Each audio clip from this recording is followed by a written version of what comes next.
apa mengko patulog iti tao semua daw tiro kanayo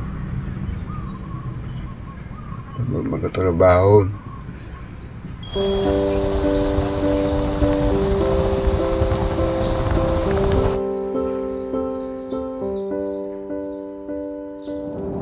Magandang umaga po sa ating lahat mga kabayan. Maaga tayong bumiyahe ngayon, no? Papunta tayo ngayon sa Barangay Salvacion, dito mismo sa aking bayan, Rosales Pangasinan po mga kabayan. Dahil mayroong pinost sa Facebook po mga kabayan at nakamention yung ating pangalan. Dahil syempre, alam nila, no, si Ma'am Princess Ata, kung hindi ako nagkakamali. At alam nila na bibigay tayo ng munting pagmamahal. So tayo naman po sa abot ating makakaya ay makarescue tayo sa mga ganitong paraan. Kaya ito po, binabaybay po namin itong papuntang Barangay Salvacion, no, para hanapin itong si kuya na nangangailangan ng tulong. So ayan po mga kabayan, sana hindi lang tayo yung tutulong o tutugon doon sa pangangailangan niya. Basta ang sa atin ngayon, ang pwede nating magawa ay makapagbigay po tayo ng initial help po sa nasabing post doon sa Facebook po mga kabayan. Kaya ito po.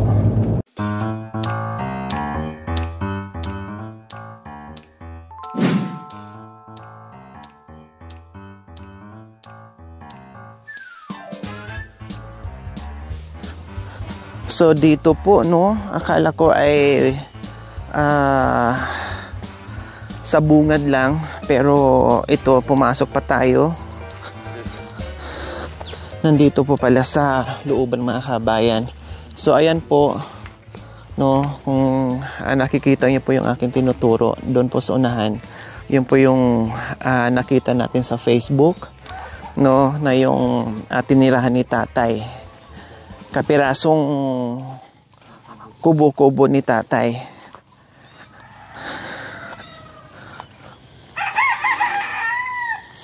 So ayan, nakita na po natin mga kabayan, no, malayo pa lang ay kita na natin. Sa tirahan pa lang po mga kabayan, maramdaman muna at makikita muna na nahihirapan na yung tao na sa loob na nakatira dyan. Hello po, tay. Good morning po. Good morning. Kumusta po kayo dyan? Ha? Pasensya na po sa aming disturbo, ha? Kumusta po kayo? Naghihirap pa. Naghihirap. Anong pangalan niyo po, tatay? Rogelio. Si Tatay Rogelio. Sinong kasama niyo po dyan, Tatay Rogelio? Wala akong kasama dito. Nag-isa lang ako. Mag-isa lang po kayo? Wala kayong asawa? Wala. Oh. Ilang taon na po kay Tatay Rogelio? 65. Ano pong nangyari sa inyo, Tatay Rogelio? Kasakit ako ng Anong sakit niyo po? asma. May hika po kayo. Meron pero pag may gamot, hindi pinapagkuhan. Pero nagagamot kayo? Wala na. Yung gamot na hindi. Hindi, dati po, nagagamot po kayo. Hindi, ngayon lang ganito lang nagkuhan. Ilang taon po kayo nagkaroon ng hika, Tatay Rogelio? Tagal na. Matagal na.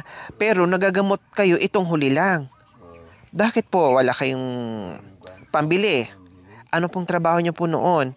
Basura. Kalakal. Nangangalakal po kayo. Ngayon po, hindi niyo na po nagagawa. Wala na. Paano pong pagkain niyo po, Tatay Rogelio? Hinihingi na ako yung mga tao rito. Bigyan niya ako. Binibigyan kayo. Kahit pa paano meron kayong kinakain araw-araw. So, pagkuhan kanin, ganyan, ulam. Paano po pag walang nagbigay? Wala na, hindi na ako kumain. Kayo, kumusta ngayong umaga? Meron bang nagbigay? Nag-almusal po ba kayo?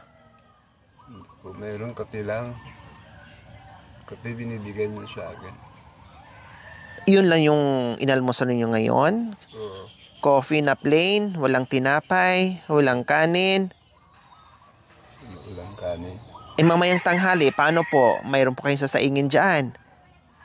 Or mag-aantay po kayo kung mayroon na naman po magbigay para sa tanghalian nyo? Nagkihinta naman ako pagkuhan na bumigay. Si Tate Rogelio, taga saan po talaga?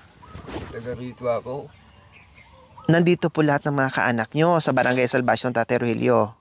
Pero hindi ako alam. Namatay na yung kapatid ko. Ilan po kayong magkakapatid, tatay? Tatlo. 3. Namatay na yung 2. So, bali nag-iisa na lang po kayo. Nag-isa po ako. Bali ang kamag-anak nyo po dito, yung mga pamangkin nyo po, mga pinsan, kamag-anak, ganun po. Bakit hindi nakapag-asawa si Tate Rogelio? Wala akong hinilid yun. Puro trabaho po ba? Bukod po sa pangangalakal po, Tate Rogelio, ano pa po ang trabaho nyo? Noon, na medyo kalakasan nyo po. Nagsaka. Nagtanim yan. Opo, tapos palayan, syempre, sa palayan. Tapos po, nung naramdaman nyo po yung hika nyo, nangangalakan na po kayo. Hindi ko na kaya, sir. Sa ngayon, hindi nyo na po kaya. Hindi ko na kaya. Mga ilang taon na po kayo, Tate Rogelio, na hindi na po kayo nagtrabaho, na hindi nyo na po kaya. Mga 1 taon siguro. Tagal na, hindi na ako makakuha. Nangangalakal. Dito na ako sa bahay ko.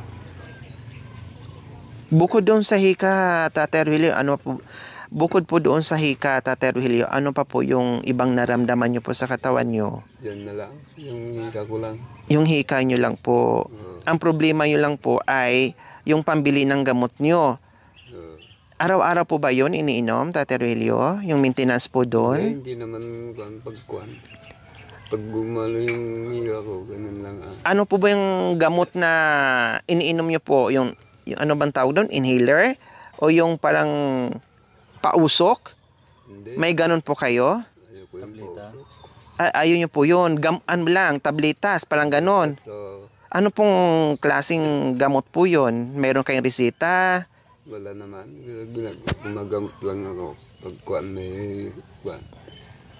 Yung hika ko lang kuhan. Hindi ko nakakuhan yung hika ko. Pag nagka ko lang kuhan. So hindi po kayo nagpa-check up para mabigyan po kayo ng tamang gamot, Tate Rogelio?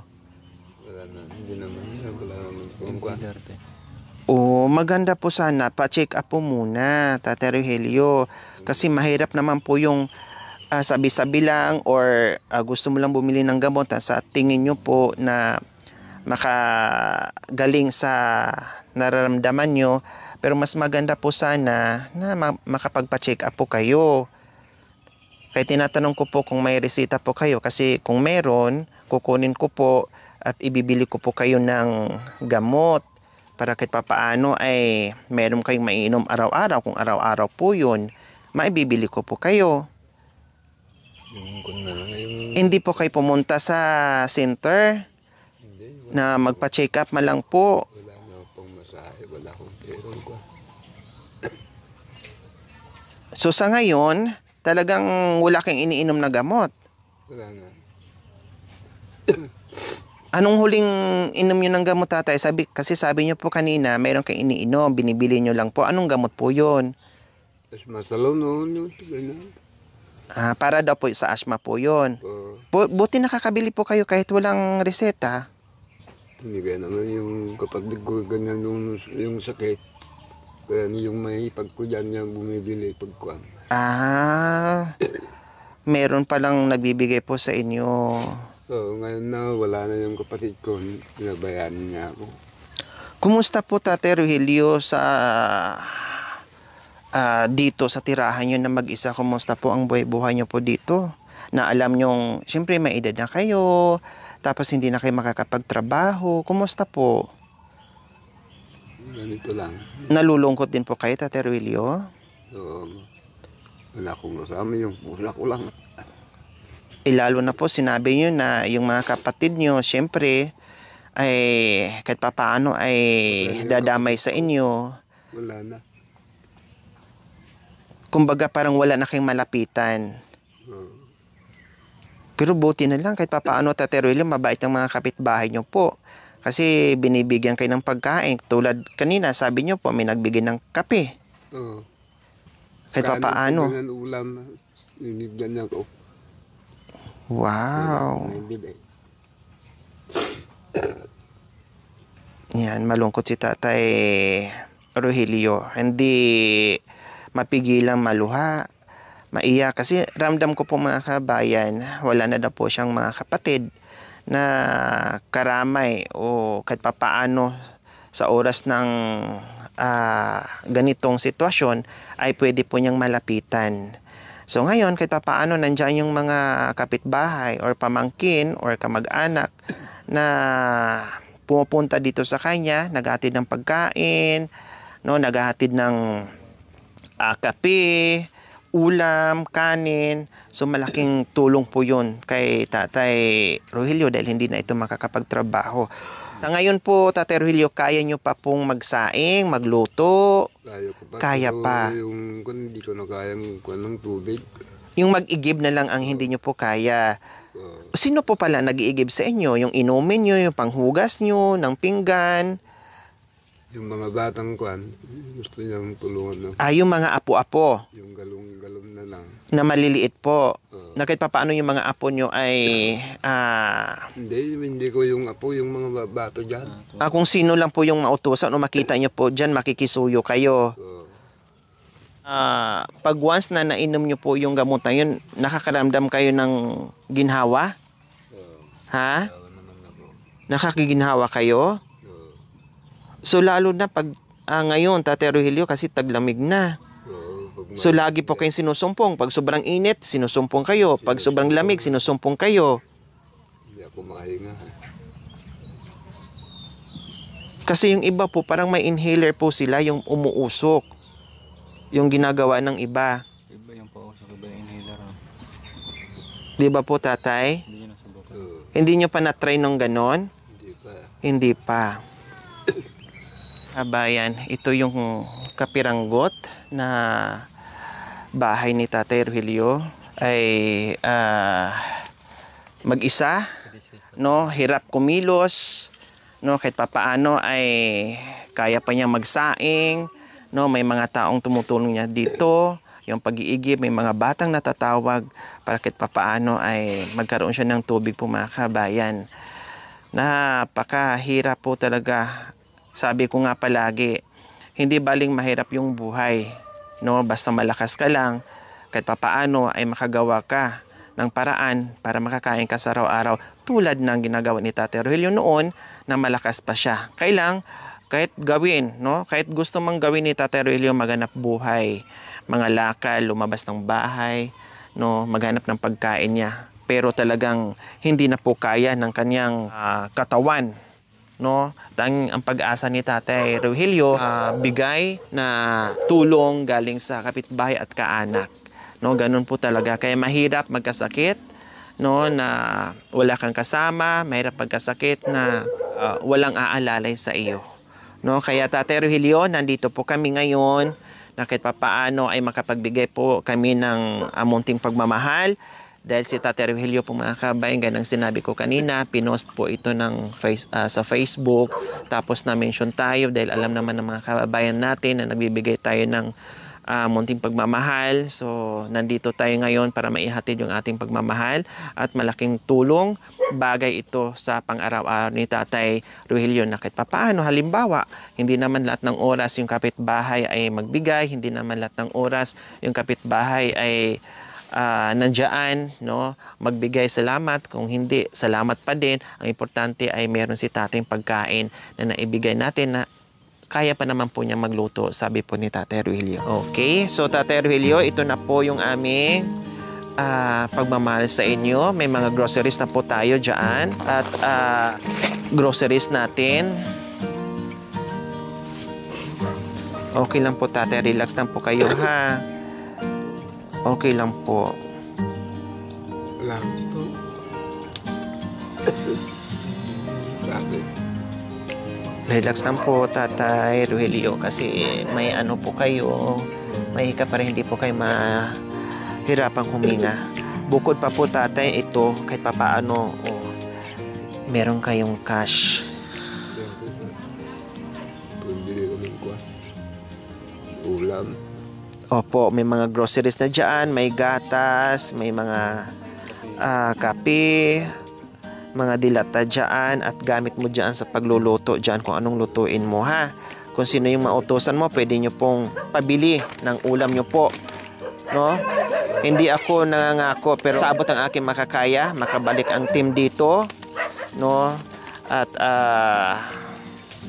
bahala na kung anong ang mangyayari sa atin, Tatay Rogelio. Basta sa ngayon, wag na po kayong malungkot, no? Laban. Talagang ang buhay ay ganyan, no? Lumaban po kayo. Magpasalamat na lang po kayo na kahit papaano wala man kayong mga kapatid dahil pumanaw na, no? Pero nandiyan naman yung mga kapitbahay nagmamalasakit sa inyo at hindi kayo pinababayaan na kahit papaano ay nagbibigay sa inyo ng pagkain. Doon na lang po ay malaking biyaya na po yun sa inyo, na may mga taong nagmamahal at nagmamalasakit sa inyo. O, di ba po, Tatay Rogelio? Ayan. Sige, sa higaan niya, ipatong mo kuya sa higaan, baka mamaya umulan. Kasama po ni Tatay Rogelio ay yung kanyang pusa. Ayan. Thank you for watching. Don't forget to like, share, and subscribe.